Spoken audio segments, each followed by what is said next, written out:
Hey guys, now we all have heard the rank of Grand Moff in the military of the Empire, but what do the Grand Moffs actually do? Well, stick around if you want to find out. Without further ado, roll the intro!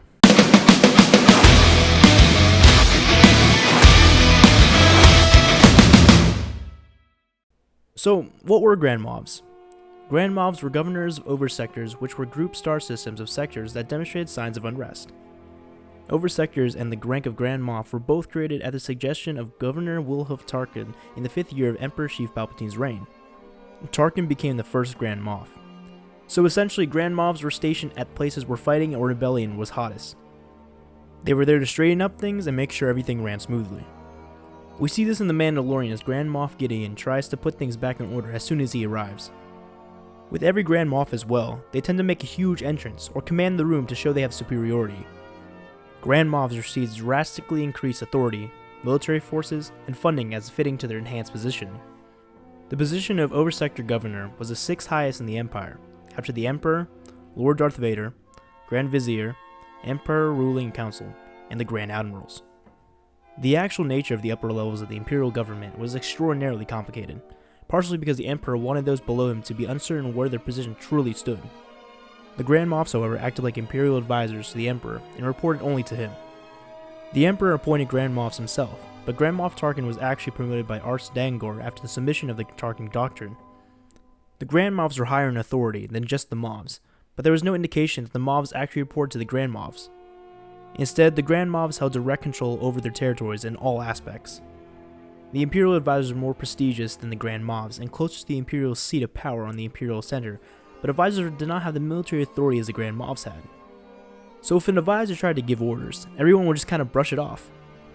That's why the Grand Moffs acted as advisors as well, because they had a bold presence.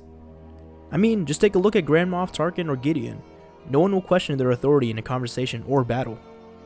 The title of Grand Moff was neither Palpatine's nor Tarkin's invention, though both can be credited with the resurrecting of the title for Imperial use.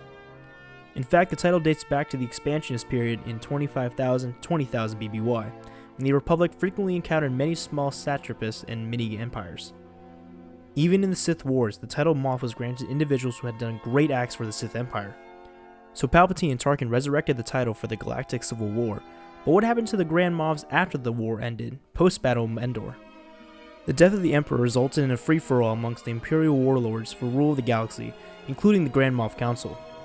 High-ranking officials would claim titles to certain sectors, as well as Grand Moffs, who literally commanded whole sectors. We can see that once the Emperor was gone, there was no control. For example, Grand Moff Hizza and Grand Moff Ardis took full control of their sectors and defended them with those who were loyal to the Grand Moffs. Since there was no Emperor, everyone who thought they deserved or had a high rank contested the seat for Emperor.